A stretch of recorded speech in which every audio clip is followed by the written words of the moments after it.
This audio drama contains strong language, extreme violence, and allusions to suicide. Audience discretion is advised.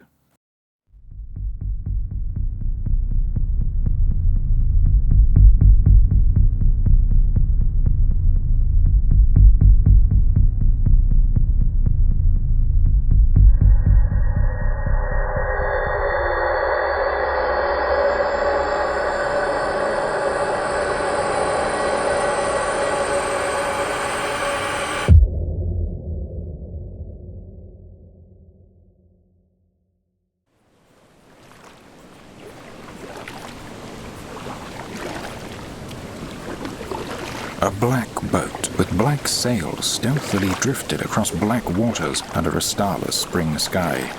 Its heading?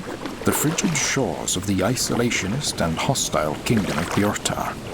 The mission? 5,000 gold to the party that brought the dark beast known as the Vandre Sul to Lemurian shores alive. Hamilkar took a moment to glance at his assorted allies. The four-armed humanoid, an Okwani of the Far Realm, kept a hateful stare fixed on him the entire journey. No surprise there. Okwani had a deep-rooted resentment for all elves, even wood elves like Hamilkar. Thankfully, the dwarven cleric, clad in sanctified robes, seemed more tempered, his nose buried in a holy tome. The grim boatmen, driving their treacherous voyage, did not utter a word. Hamilkar rechecked his pack, despite having thrice done so before casting off. Bjortar would be a test of the party's respective vigor. In a hospitable land, a group of mercenaries could sustain itself on the occasional resupply at a marketplace and a rest at a warm tavern. But not here. Their sole means of survival was either in their wits, pack, or whatever they could scavenge, hunt, and brew for themselves out in the wild. What god did I piss off that I would find myself accompanied by a damn knife ear? Quell your tempest and make your words as still air, Xoshrel, lest the wrath of the Bjortarans be wrought upon us. That's a long-winded way to tell me to shut up, Korr. You would be wise to heed him. Xoshrel narrowed his eyes at the elf. As you would be wise to abandon any imagined grievances you believe there is between you and I. Where we are going, we are outsiders. One and the same.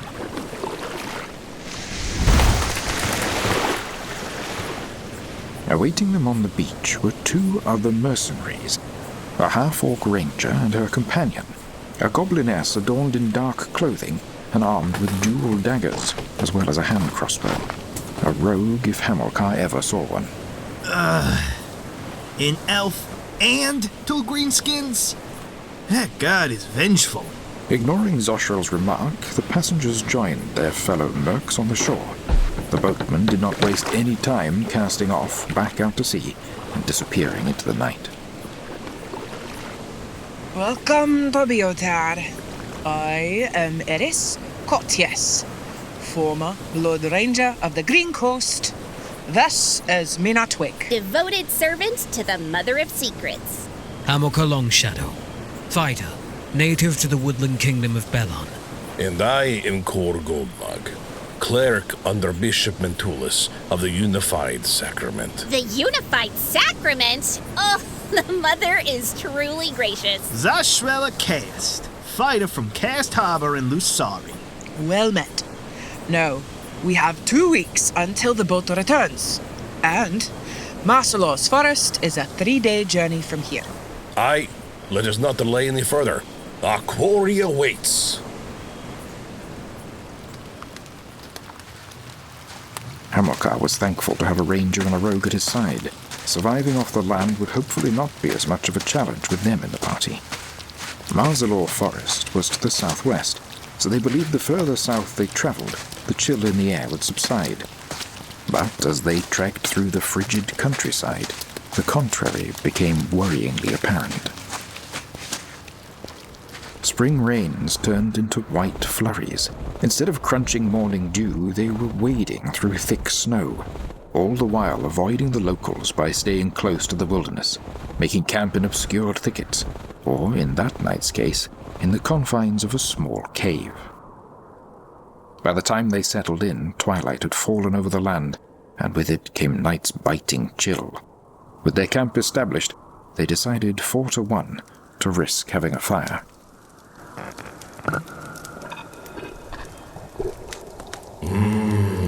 Yes. A vintage as sweet as the nectar of gods. You're going to share that nectar with the rest of us, chinheads. In a land so bitter cold as this, may the fire of fellowship warm our bones and ignite our hearts. Present your cups and seed them field, friends. Mina produced a rough clay cup, likely one she'd made, while Xoshrel and Aryss withdrew their respective tankards. Only Hamilkar refrained. Oh, too good for the rest of us, boy? We are nearing Marzilor Forest, so do as well for one to remain vigilant. Korr's right. We don't even know what the Vandre Sul is, let alone where its hunting grounds extend to. I'm more concerned about the locals. Indeed. Before we set sail, word of warning had graced my ear pertaining to our mission. Evidently, we are but another expedition into Bjortar, preceded by 3 others. Fuck me sideways. So, were these others slain by locals? Or our quarry? Likely our quarry. What little we know about the beast was discovered in an old shepherd's journal. In it, he described that its name, Vandre Sul, means walking hunger in a native tongue. He called it a malevolent shadow that stalked the snow-ridden depths of the sea trees with a hide unbreakable by iron. It is an aberration of nature, a demon that is as terrifying as it is unknown, a devourer of life, and an emissary of death. And how, perchance, was this journal of war found? Clutched in the grip of the shepherd himself. His last entry described the beast descending upon his homestead at the edge of the forest and slaughtering his family. He was discovered frozen to death in his flight through the mountains to Jotun's Skull. May the divines preserve us and grant us strength. The freezing night gale lapped at the thresholds to sap the fire's warmth, the party's warmth. Their bedrolls, initially feared insufficient, proved resilient, withholding against the bitter, raking claw of the night, allowing for a grueling but incidentless rest. The following day, the noontime sun reached its zenith as the party arrived at the woodlands. Towering snow-crested pines stretched out as far as the eye could see, dominating the foothills of the mountain range, separating Bjortar and Jotunskal. Oh, Mother preserve us. We haven't even entered the woods, and you're crying for your mother. Listen. I don't hear anything. Exactly. No birds, no beasts, not even the wind. Strengthening resolve, and let us press forward. Hamilkar gave a reassuring nod before they stepped into the shadow of the canopy. The cold of Bjortar thickened as they waded deeper into the Marzilor Forest. The rogue and ranger's previous observation became wretchedly clear to Hamilkar. No birds, no tracks, no signs of life of any kind, apart from the piercing crunching of their boots in the snow and their straining breath. For 2 days they wandered the god's forsaken forest, surviving off trail rations and sleeping in trees as a precaution against their elusive foe. The excursion sapped at their strength as the frigid night air invaded the comfort of their bedrolls. Xoshrel, to keep warm, went so far as to unsheathe one of his enchanted swords, the blade of which crackled with the holy flame. At that point, any heat was worth the risk of discovery. When night fell on the second day, once again they climbed into a tree and prepared for another unforgiving night. We should turn back. I'm glad someone finally said it. We could not. The beast is still... Korr, it's been 2 days, and we haven't even stumbled on that badger's den. Gods know how long it'll take us to find the only living thing in this woods. If it is still alive. I'm starting to doubt if it even exists. We have to keep going. If not for the reward, then for the sake of the natural order. This forest is wrong. Sick, even. I have felt this sickness in the air as well. It lingers like a foul miasma. Mina is right with her assessment. Monetary gain is subjective. Cleansing the land of the monstrous stain is paramount. Great. 2 for living, 2 for dying. Looks like the elf is our tiebreaker. To the hells with the elf. I say we leave. Stow your grotesque tongue. Let the men speak. Move! In a blur, the far realmer leapt from the branch, his enchanted flaming sword casting a warm, brilliant light, which burned away the darkness. Immediately Mina, Aryss, and Korr followed. Mina rolled into a concealing thicket and primed her crossbow. Aryss knocked an arrow and scanned in the direction of the incoming beast's charge. And Korr, with a flick of his wrists, wordlessly cast mage armor on the party. Hamilkar, however, remained perched, surveying from above. You had to exist. Wait, what? Hey, elf! Get your mongrel sylvan ass down here! Hamilkar paid no mind to the disparagement, only to the impending assault of the charging beast as it crashed through the forest. Eyes narrowed, he honed his hawk-like elven sight beyond the sword's flaring aura into the choking darkness. It was upon them. A troll, a grisly offshoot of giant kind, erupted from the shadow and bull-rushed the party.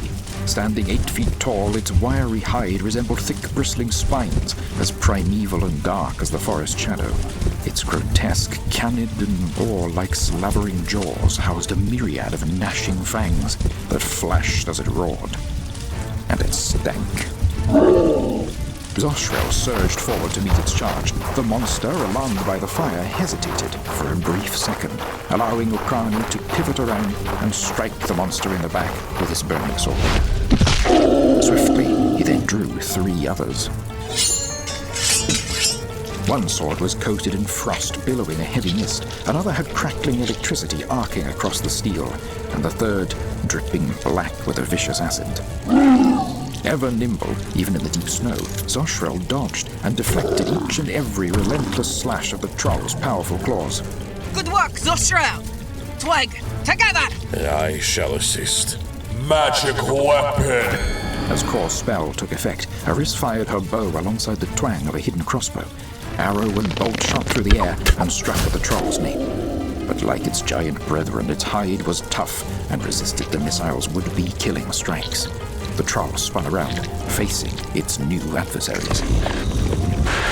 The beast, wary of the blade's fire, the only means to bypass its infamous healing factor, turned instead to the seemingly less dangerous prey and rushed with rending claws and snapping jaws towards Aryss. Don't you turn your back on me! The far realmer charged, his 4 blades singing.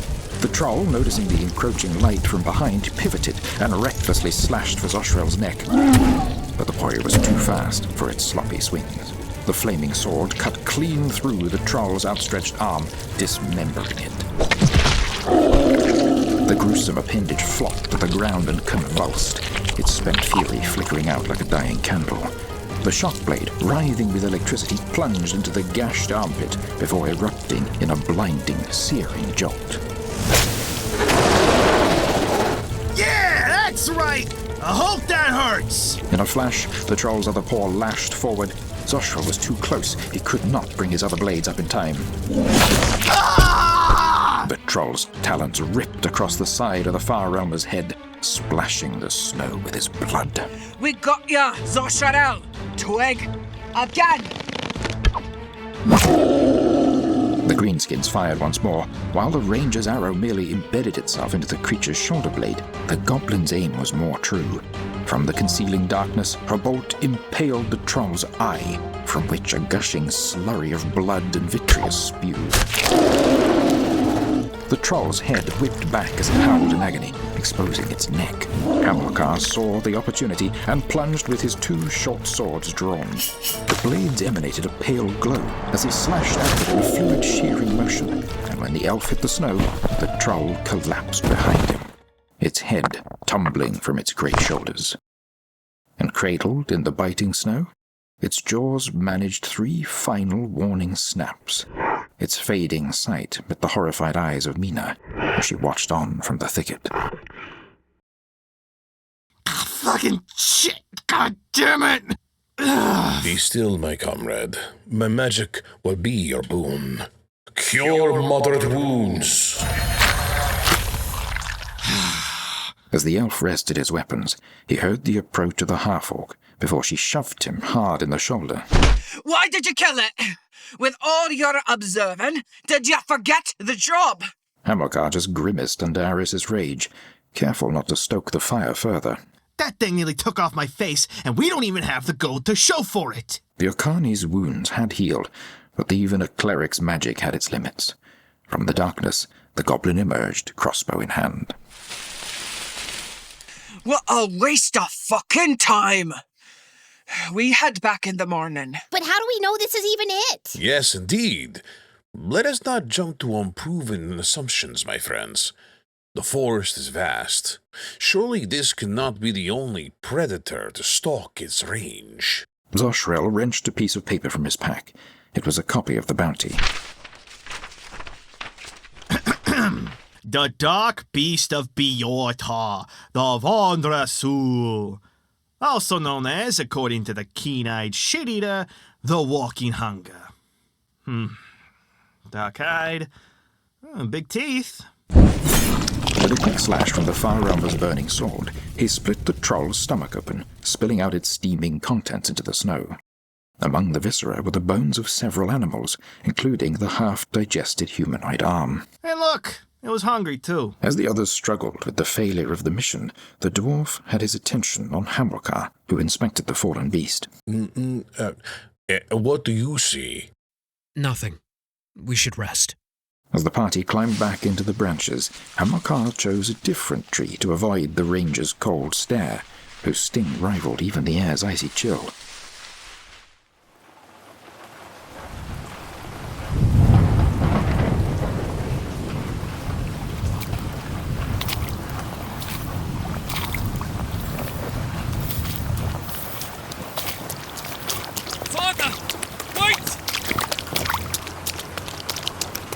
Please!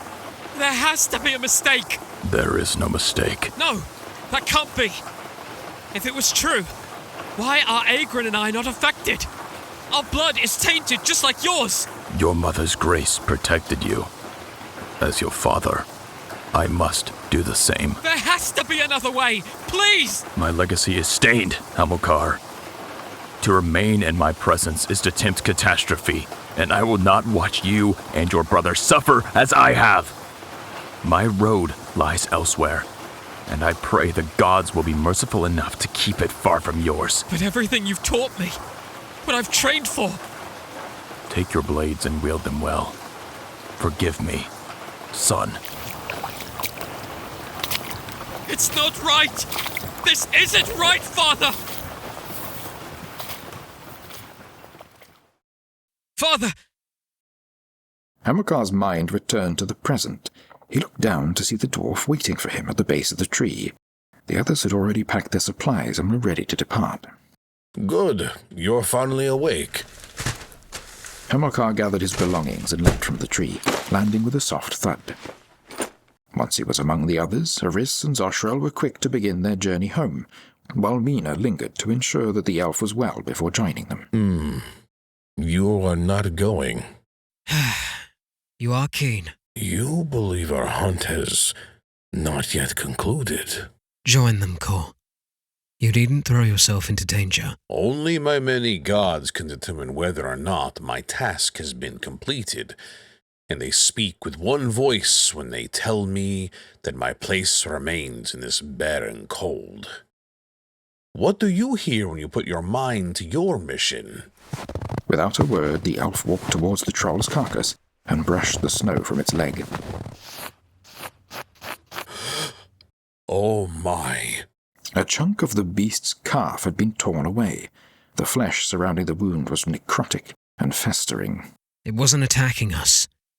It was fleeing from something. I've seen this infection before. The dwarf turned his inquisitive eye to the elf, cocking her brow.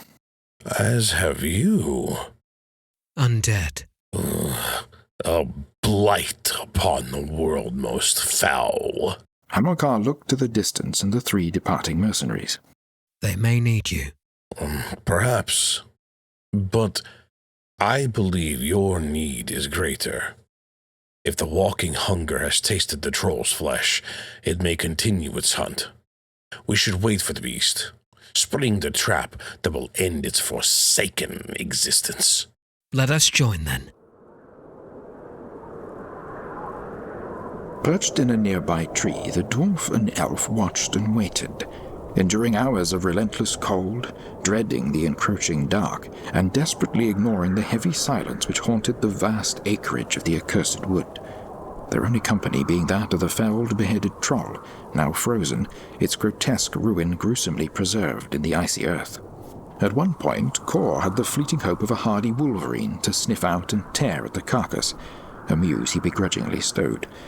All the while Hamilkar clung to one of his short swords, its blade resting in his lap. May I inquire about something, Mr. Longshadow? The sudden breach of the silence roused Hamilkar from the depths of his keen elven vigilance. Wincing, he exhaled, relaxed, and patiently turned to his companion. Very well. Even if it was not shrouded in the darkness of night, the snow was too high for you to have seen the troll's wound. How did you suspect its affliction? The Shepherd's Journal mentioned the Vandre Sul as a legend, a monster that haunted these woods for generations. A creature long living like that, with a reputation for devouring all life it comes upon. I knew it had to be undead. As for the troll, I initially thought it could have been the beast, but then it reacted to Xoshrel's flaming sword. Undead are driven solely by their hunger. They are incapable of fear. Precisely.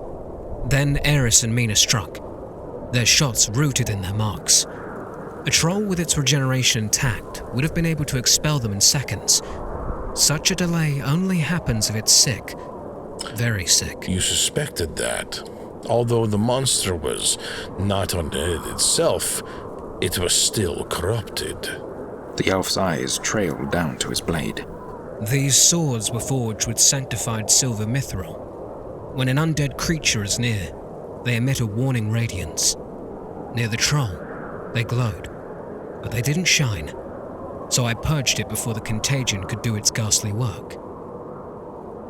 I have heard of a sect of hunters in Belon who specialize in the destruction of undead. Are you perhaps one of such a creed? We should focus, Korr. Elsewhere, Maybe we should help them. If you suggest that one more time. Mina. I'm serious. Clearly the elf knows what he's doing. He took down that troll like it was nothing. And the cleric is, well, a cleric? What I mean is, I'd like to be near the healer if things go south. The elf is a liar and the dwarf is a fool. If they want to freeze to death chasing a ghost, let them.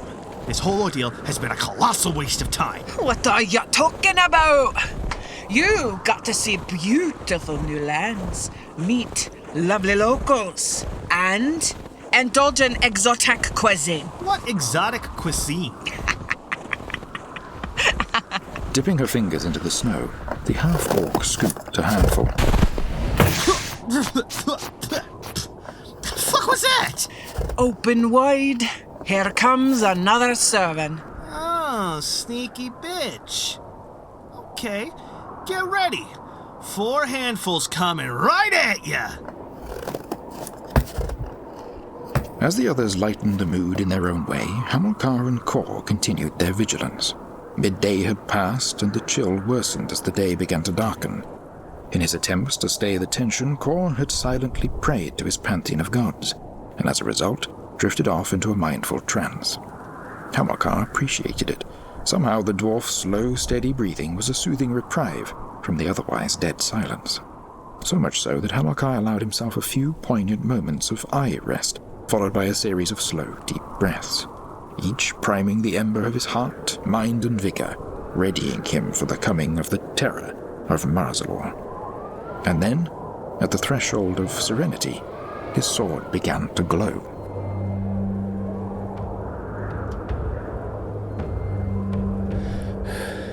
It approaches. Silence. The weapon's light intensified, prompting the elf to scan the confining, taunting trees. They concealed a large impending presence as it marauded nearer, its galumphing gait ploughing through the crunching snow and rasping winter-dried shrubbery. Korr took notice of the absent panting from something so large. If anything, he could have sworn the familiarity of this very gait belonged to that of a lumbering predatory animal.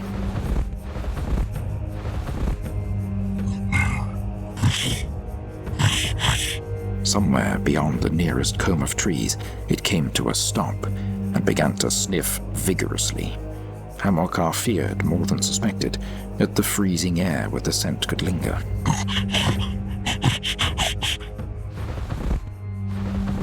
It resumed, head now bowed as it tracked the felled troll with wrenching sniffs. As it approached, Korr's resolve strained, and without thinking, shuffled nervously beside his companion.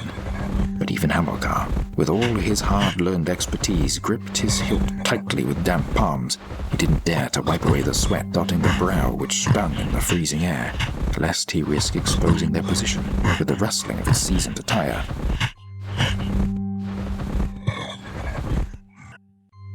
The hunters seized up in their perch. Just beyond a stretch of decrepitly bramble-choked trees, the beast stopped.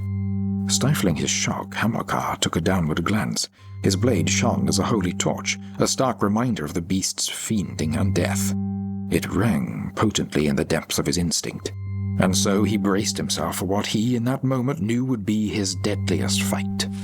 Creaking, cracking, and snapping, the bramble bulged as the abomination tested it from the other side, sparking the fleeting fear within Korr that their means of detection may have become a beacon.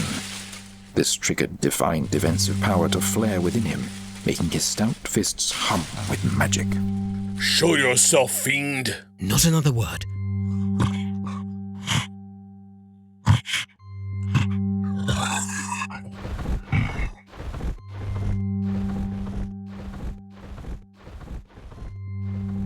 The glow began to fade.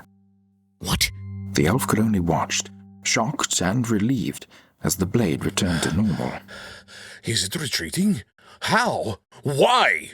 A deathly chill ran down Hamilkar's spine. Gods, I've been a fool. What is it?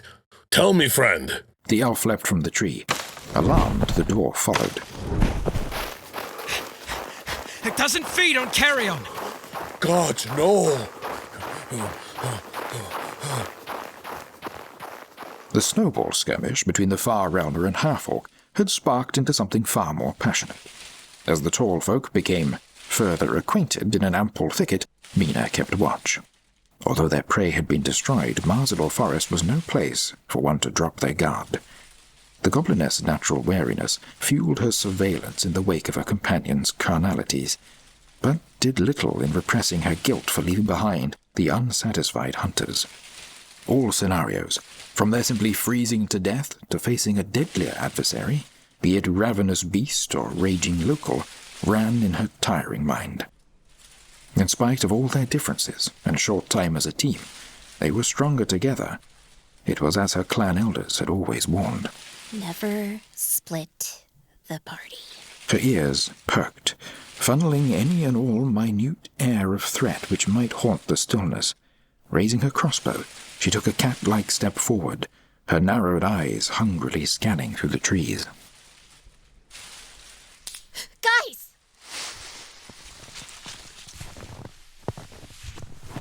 Damn it, Greenie, what is it?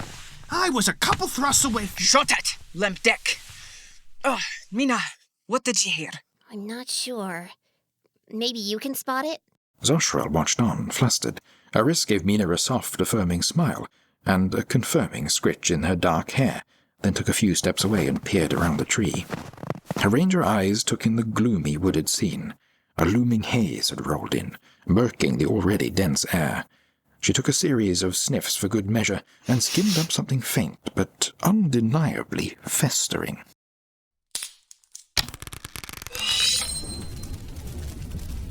Where the hell is it? A blur of motion drew Aryss's eye. In a fluid motion, she fired an arrow, but it found itself embedded in a trunk. You saw it? I saw something.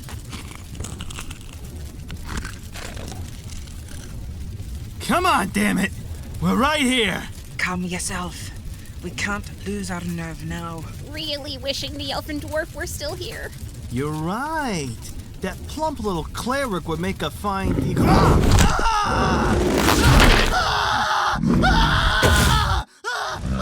By the time Mina and Aryss raised their weapons, it was already too late. Powerful jaws closed on the Okani's head, crushing his skull into a sopping, shard-ridden paste of grey matter and blood with every voracious chew. Xoshrel! No! Gods above. The beast was a grizzly bear of monstrous size, with thick black fur stained in the blood of past victims. Patches of mange and various open bloodless wounds marred its gruesome body. Its eyes were the clouded orbs of a corpse, but behind them seared an unnatural, wrathful fury and hunger.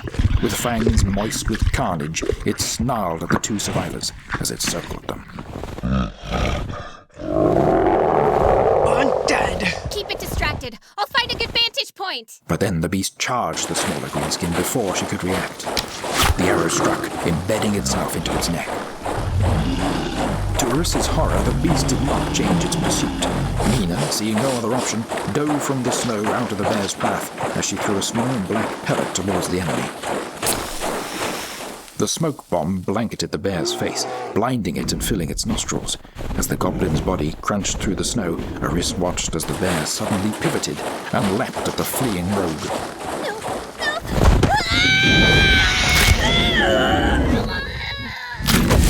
Ripping, tearing, the bear made short work of the goblin. Its maw was filled with bloody green flesh, while its claws raked through muscle and sliced bone. Mina! The bear whipped its head to the side, sending the goblin flying through the air, crashing against a tree. Crimson splashed across the pale as the bear turned to face its next victim. Gods! You're it, don't you? You're the one we're after.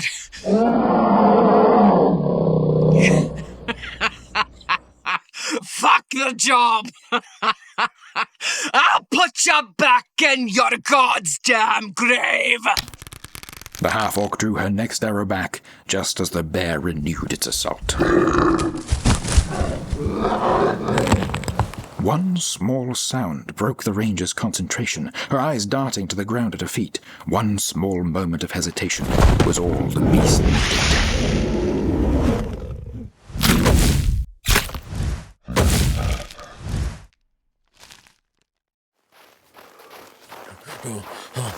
First, they saw the mass of torn flesh and splintered bone that was once a far realm warrior, and then the small green body of a rogue with a torso gouged open and the innards devoured. Finally, they saw the ranger, a mistress of the wilds in her own right, lying against a tree.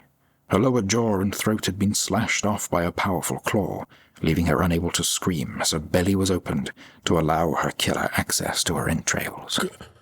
Gods have mercy. Stay vigilant, Korr. The elf drew his short swords, seeing the blades alight with their radiant glow. It's still here somewhere. Hamilkar plunged the white-hot tip of his sword into the half-orc's forehead and twisted it for good measure.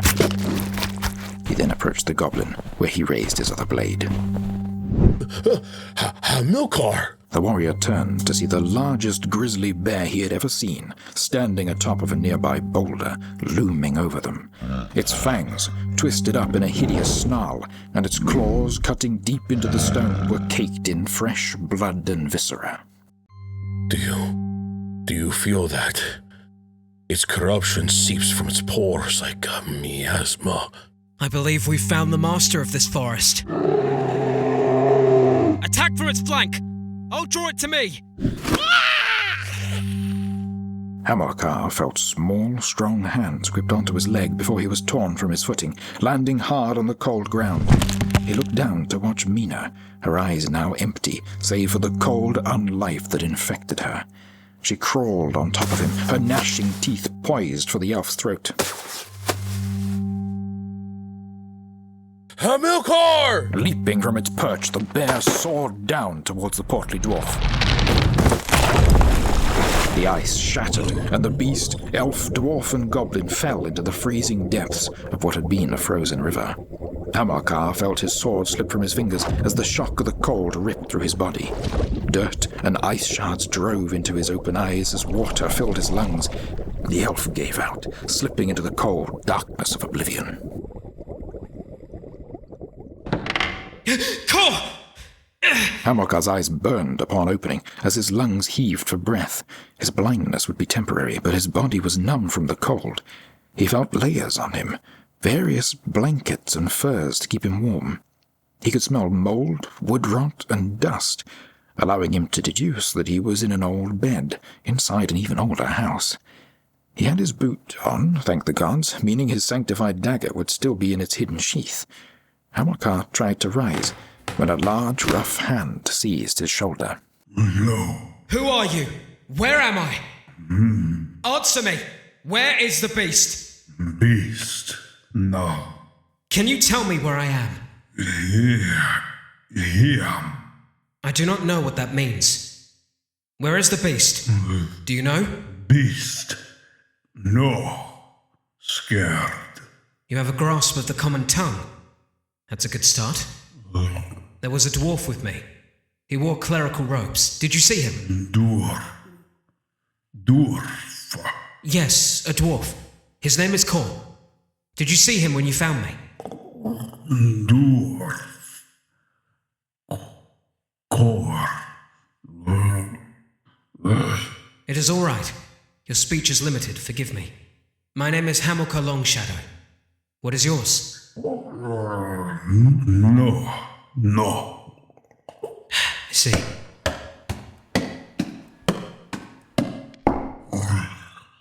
Water. Hamilkar barely had a moment to register what his host was trying to say before he felt the icy bite of water dribble over his lips. It was clear and almost painfully cold, but he soon found himself spitting out pieces of dirt. His host likely retrieved it by scooping snow off the ground. Thank you. The elf could hear his host sit down beside the bed. As long as the stranger remained civil, Hamilkar believed he would be safe here until he recovered. Forgive me. I'm not accustomed to Bjortar hospitality. Everything I've heard regarding your people often points towards the contrary. Do you live alone here? Alone. I see. Were you cast out? Abandoned? I mean, were you left alone because of your shortcomings? Alone.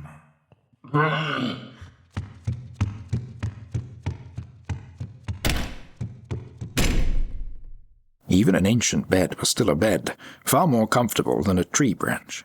It was easy for Hamilkar to nod off. When he opened his eyes again, the sting was still present, but he could see shapes and shadows. His body had recovered enough that he could detect a definite chill in the air.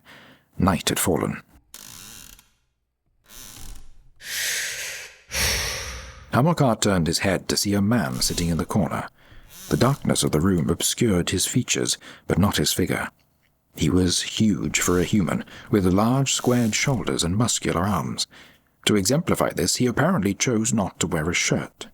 The locals were said to be sturdy folk, so perhaps the cold wasn't so much of a factor for them.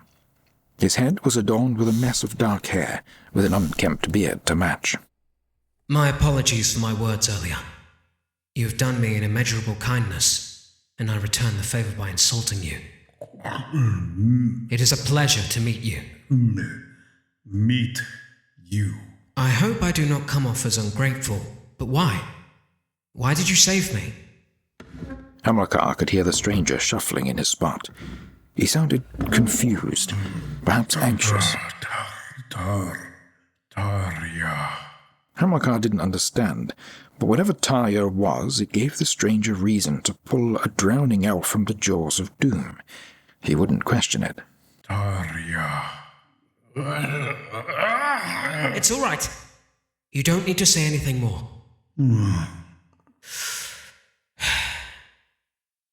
I never had much of a tactful tongue, something that is apparent in my father's blood. His words were as iron, crude, blunt, and rigid. But you place a silver blade in his hand, he moved like a wolf, a flawless hunter that is ever calculating, ever pursuing. He put many of my order to shame. Order? My family, you could say. They are called the Deathblades, hunters that specialize in the destruction of undead. Monsters like the creature that stalks your forest. Undead? Yes, the honored dead torn from their resting place, cursed with unlife to walk among the living as wretches devoid of souls. The stranger's eyes widened as he listened intently. There is nothing to them. They have no soul, and a soul is needed to be at peace, such as the sanctity of death, to die and to be reborn. That is why it is our creed to purge the abominations. None personified that better than my father. Scores of undead have perished by the edge of his swords, far more than my order could boast. Until the Deathblade Masters learned about my father's lineage. At that moment, it didn't matter how many lives my father had saved, how many of those blights of nature he ended. All that they cared about was the fact that my father had kept the truth of his sanguine elf heritage secret from them. Elf? Yes, an elf like me. Well, perhaps not. My brother and I were born absent of his cursed traits, so we were allowed to stay. Agron has rejected him outright. My mother keeps silent, the greatest warrior to grace the Deathblade ranks, and he is cast out only by the fault of whose womb he was born from. The man stood as a titan. His eye was keener than any of our scouts, his mind more studious than most scholars. He could write a library's worth from the knowledge he had about our quarry. I am only here because of him and his research. Hamilkar's mind drifted to his pack, to the leather-bound journal bearing his father's seal within, a book that had mysteriously vanished when the Order began hoarding the elder Longshadow's work. I see now that I am a fool, and in my foolishness I led 3, possibly 4 others to their demise. Only a warrior like my father could brave these wilds and destroy such a beast. But I can't leave. Not now. My oath binds me to my mission. I must destroy the Vandre Sul by any means. What? What is it? What is wrong? Talk to me.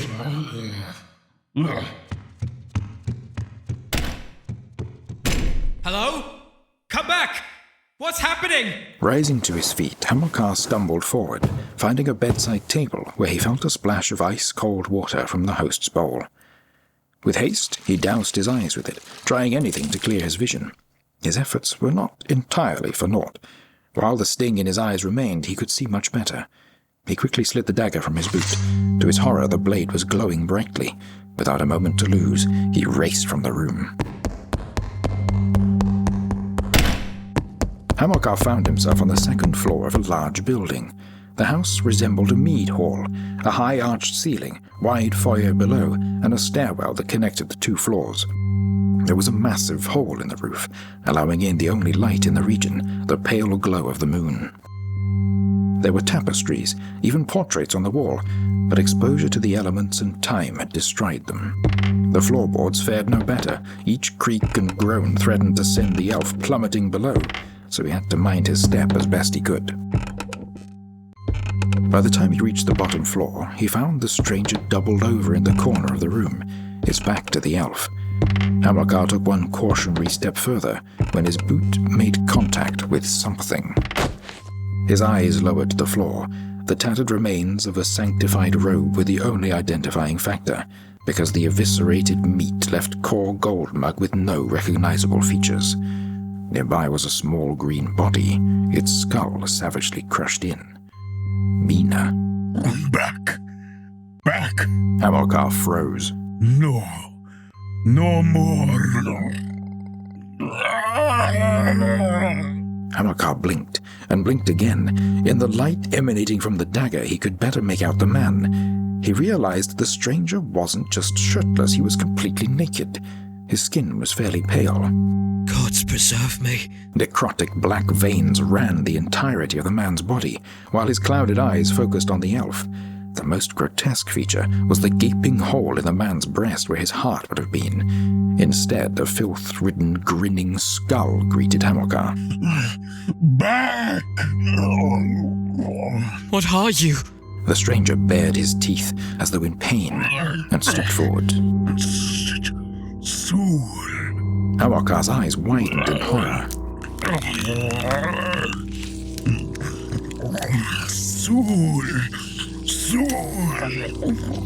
The Deathblade spoke no Bjortaran, but he knew this word well. Hunger. The stranger's body contorted and bent, his muscles bulging, and his already massive body growing even larger. Coarse black fur erupted from his pale skin, coating his entire figure. His jaws protrude, his teeth sharpen, and his head swelled as the tips of his fingers sprouted gnarled claws. Hamilkar now understood his faults when compared to his father. His father would have delved into Bjortaran society, combed their history and folklore for traces of the beast's legacy. In Hamilkar's haste, he forsook that foresight, and he was witnessing his folly. To the south was a cold land where its people could take the form of lycanthropes. The change was as natural to them as a man would donning his armor. Now it would seem the frigid north had its own shapeshifters. Bjortarans were not humans. They were werebears.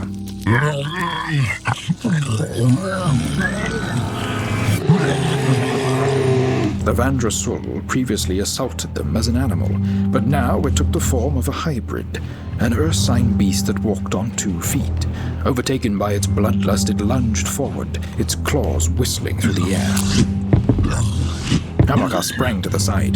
The beast's attack instead drove it to Korr's body, where it seized the meat and threw it towards the elf.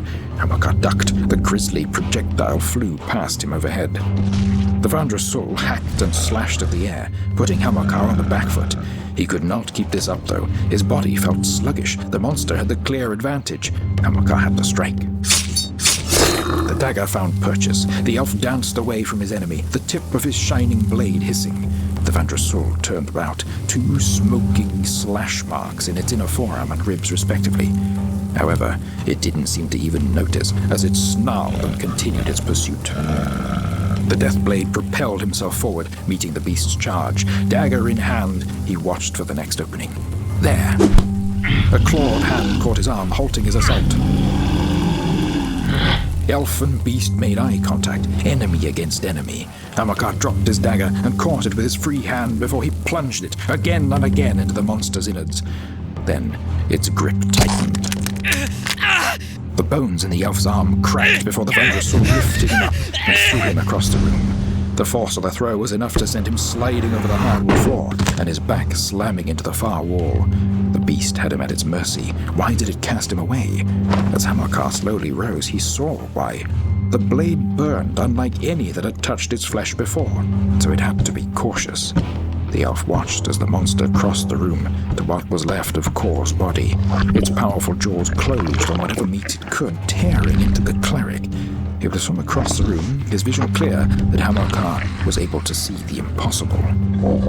When undead fed, whether it be from flesh or blood, it was simply due to their wicked hunger. There was no nourishment to be found in the devouring of the living. Undead flesh also could not mend. Like a corpse, there was no blood to staunch, no vital organs to protect. So how was Hamilkar witnessing the beast's wounds seal on their own as it ate? Its maw now darkened with blood, it turned back to Hamilkar. Its strength had been restored. Sinking its claws deep into the floorboards, the Vandre Sul sprang forward and bounded towards the elf. Hamilkar, gritting his teeth, surged toward his foe. True strike! The elf's magic empowered his body. It enhanced his senses just enough to quickly identify an opening in the Vandre Sul's advance. A quick sidestep, and the monster's claws were hacking at air. A quick slash, and the monster buckled as its calf was struck. Toppling forward, it caught itself, but not in time to intercept Hamilkar. The Deathblade, quickly pivoting, jumped up to plunge his daggers into the beast's skull from behind. The tip of the blade was inches from its mark when the monster spun around at a speed the elf believed impossible. The back of its massive hand struck and sent Hamilkar flying through the air and into the stairs. His body trembling with pain, he rose from the splintered debris around him, soon realizing his sword had disappeared. The blow had broken most of the ribs on one side, making every breath, every moment agonizing. Hamilkar pushed through the torment, seeking out his lost weapon. He soon found it, now embedded in the steps a few feet above from him. But that was not all he saw. Time and the elements had eroded much of the artistry, but the large portrait at the top of the stairs was still legible. He saw a woman, stoic in body and expression, her dark hair bound in a tight braid. In one arm she held a baby, but Hamilkar could only see the top of the child's head, as the part of the portrait detailing its features had been destroyed. Her other arm was bound to her husband, a giant of a man with a bald face, a trimmed beard, but hair left untouched by the brush. Hamilkar recognized the man. A warrior, a husband, a father, now a monster. His body was broken. His strength waned. The Vandre Sul loomed over him, the moonlight reflecting in its cold eyes. Whatever ruinous powers gave on life to your accursed flesh, I pray they suffer for the injustice they wrought upon you. And I pray you will forgive me for my failure to free you.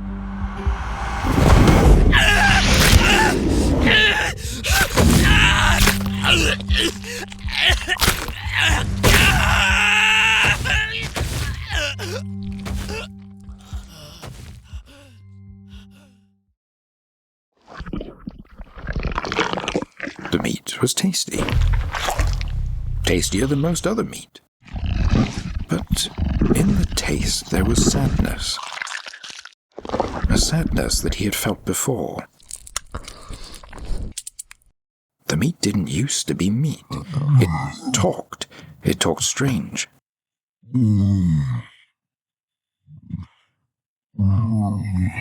The sadness hurt. It was a small hurt compared to the hunger, but he didn't hate it any less. The one called Elf was dead, just like so many others before him. Soon. A shining light drew his eyes upwards. A dagger, not far away from him, burned like an ember in the darkness.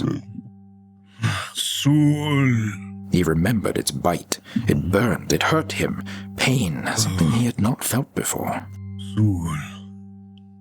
He climbed the stairs. The dagger's light made his skin crawl as he closed his fingers around it. The elf's flesh nourished the body, restoring to it some semblance of intellect, some semblance of humanity. But with humanity came the curse of conscience. Soon. But this meat's words lingered in his brain, words that kept the dagger from piercing his skull. The Ha is needed at peace of death. One word was important. One word was an answer to the hunger.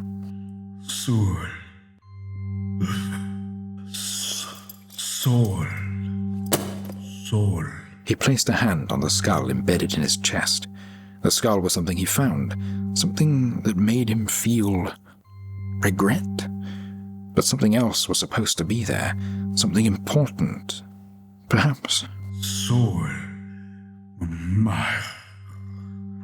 My soul. In his mind he understood. He understood the need for his soul. He needed his soul to find peace. The sun would soon rise.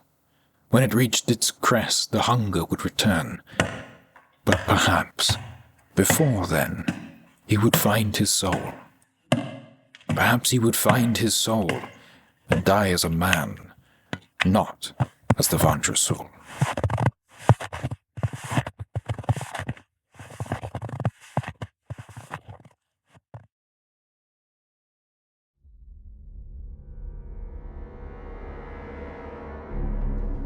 Path of Dragons Radio presents Vandre Sul, Gareth Murden as the narrator, Juan M. BALCAZAR as the Vandre Sul, Callum Sanders as Hamilkar Longshadow, Adam YUHASZ as Korr Goldmug, Vandre Sul as Aryss Catias, Danielle Fletcher as Mina Twig, Jordan James as Xoshrel of Kast, Justin Wyatt as Turath Longshadow, TJ CROVO as Carter WESCOTT as the Servant.